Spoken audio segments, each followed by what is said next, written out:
নেইমারের পায়ে বিশ্বকাপ দেখছেন রোনালদো লিমা। তার মতে নেইমার সুস্থ থাকলে বিশ্বকাপ অন্য কেউ জিততে পারবে না। যদিও বিশ্বকাপে নেইমার ছাড়াও দলে স্টারের অভাব নেই, তবুও রোনালদোর মতে বিশ্বকাপ জয়ে নেইমারের বিকল্প নেই। তাছাড়া বিশ্বকাপ জিততে নিজের জীবনও দিতে রাজি নেইমার। এটি হতে পারে শেষ বিশ্বকাপ তার।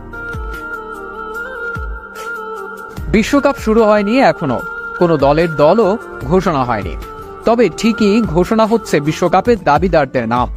আর সেই লিস্টে যে উপরের সারিতে থাকবে ব্রাজিল, তাও স্বাভাবিক।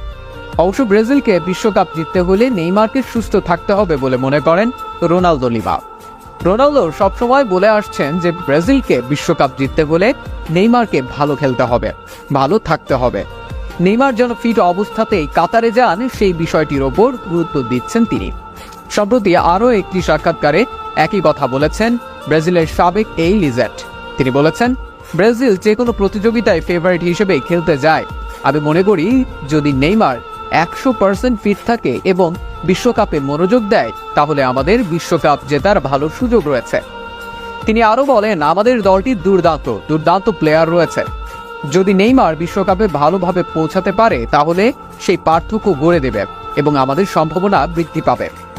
নেইমারের এখন উচিত ফুটবল ব্যতীত অন্য সব বিষয়গুলোকে এক পাশে রেখে ফুটবলে মনোযোগ দেওয়া, এমনটাই মনে করেন তিনি। 20 বছর আগে বিশ্বকাপ জয়ী ব্রাজিল গত 2 বিশ্বকাপেই স্বপ্ন বুনেছিল। দুবারই হতে হয়েছে হতাশ, তবে আর কোনো হতাশা নয়। ব্রাজিলকে হেক্সা এনে দিতে মরিয়া নেইমার। তিনি জানিয়েছেন, প্রয়োজনে জীবন দিয়ে দিতেও প্রস্তুত তিনি।